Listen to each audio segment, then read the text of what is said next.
Good morning everyone. দাদার বিয়ের দিন সকালবেলা আমরা 8:30টার মধ্যে নেয়ে ধেয়ে রেডি, আর তারপর শুরু করে দিয়েছি গায়ে হলুদ লাগানো। তো ভালো করে ঘষে ঘষে সব জায়গায় হলুদ লাগানো হয়েছে। অন্য সব বরেরা কিন্তু এতটাও ভালো হয় না, তারা কিন্তু সারা গায়ে এভাবে লাগাতে দেয় না, কিন্তু আমার দাদাটা এত কিউট যে কিছুই বলেনি, চুপচাপ দাঁড়িয়ে দাঁড়িয়ে শুধু হলুদ মেখেছে, আর যে যেখানে পেরেছে ভালো করে হলুদ ঘষে দিয়েছে। তো তারপরে আমাদের ওদের মধ্যে একটু হলুদ মাখামাখি হয়েছে, বেশ আনন্দের বিষয় এটা। সকাল থেকে এত আনন্দ আর তার সাথে এত বৃষ্টি যে ধারণার বাইরে। তো আমরা এবারে স্নান করাতে নিয়ে যাচ্ছি, কিন্তু কি হবে, এত বৃষ্টি যে আমরা বুঝেই পাচ্ছি না কি করব। ছাতা নিয়ে বেরিয়েছি। তো আমার মেয়ে আর মা ভেবেছিল যে যাবে, কিন্তু যেহেতু বৃষ্টি পড়ছে আমার মা আর বেরোয়নি, মেয়েকে নিয়ে বাড়ি চলে গেছে। আমরা গিয়েছিলাম হলুদে। দেখো, তোমরা দেখলেই বুঝতে পারছো যে কতটা বৃষ্টি হচ্ছে। তো আমরা প্রায় ভিজে ভিজেই সব কিছু করেছি। তো পুকুরের ঘাটে আবার দিতে হয় হলুদ। তো দেখো, ঘাটটা কিন্তু পুরো জঙ্গলে ভরা। তো সেখানে আমরা খুব ভয় ভয় নেমেছি। সাপ তো পরের কথা, জোক হচ্ছে প্রথম কথা। এত ভয় করছিল, একটা যদি জোক ধরে তার লাফালাফি করতে করতে পুকুরে গিয়ে পড়বো। তো ভিজে ভিজে স্নান করে আমরা সব কিছুটা ফটোশ্যুটও করেছি ওখানে। তারপর এবারে এটা হচ্ছে হরিসভা, এখানে এসে গড় করা হচ্ছে। তো এই হরিসভাটা কিন্তু অনেক দিনের পুরনো, আমার ছোটবেলার অনেক স্মৃতি এতে জড়িয়ে আছে। এটা দেখলে ছোটবেলার অনেক কথা মনে পড়ে।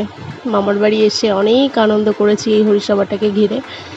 তো তারপরে আমরা বাড়িতে ঢুকছি। এইবারে নানি মুখ, আশীর্বাদ এইসব হচ্ছে এখানে বসে। আর এইদিকে আমার মেয়ে, ও শুরু করেছে ওর মতো টুকি করছে, ওখানে কে আছে তাকে টুকি করছে, যে আসছে ও তাকেই টুকি করছে, পাগল হয়ে যাচ্ছে। সন্ধ্যের মধ্যে আবার আমরা সাজুগুজু করতে বসে পড়লাম। তো দেখি আমার লুকটা কেমন হয়।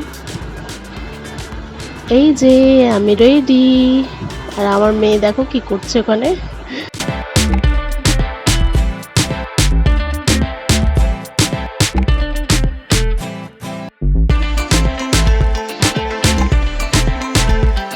এবার আমরা বেরিয়ে পড়লাম গাড়ি নিয়ে। 30 মিনিটের মতো সময় লেগেছে তো বৌদির বাড়ির লজটায় পৌঁছাতে। এখানে রাস্তার ধারে পাশে পরপর দুটো লেক রয়েছে, এত সুন্দর লাগছে। তাদের নাইট ভিউটা আমি তোমাদের দেখাচ্ছি, দেখো এত সুন্দর লাগছে। সামনাসামনি আমরা আরও উপভোগ করেছি জিনিসটা। তো এই যে আমরা লজে এসে পৌঁছে গেছি।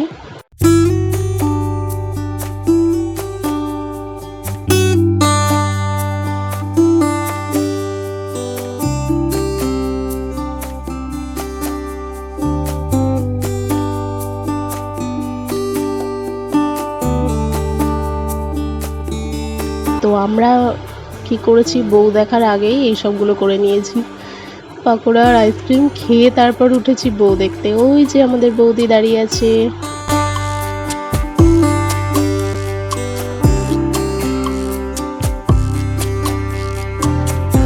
মেয়ে তো যেতে যেতেই ঘুমিয়ে পড়েছে, সারা বিয়ে বাড়িটা মার কোলে শুয়ে শুয়ে ঘুমিয়ে কাটিয়েছে।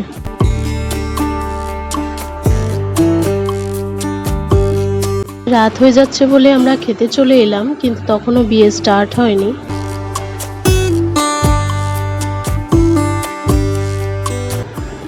এই যে খাওয়া দাওয়ার পর এসে দেখি বিয়ে সমাপ্ত। পরের পার্টটা খুব শীঘ্রই নিয়ে আসছি। আর আজকের মতো টাটা বন্ধুরা। এই দেখো আমার মেয়েও তোমাদের কিন্তু টাটা করছে। টাটা।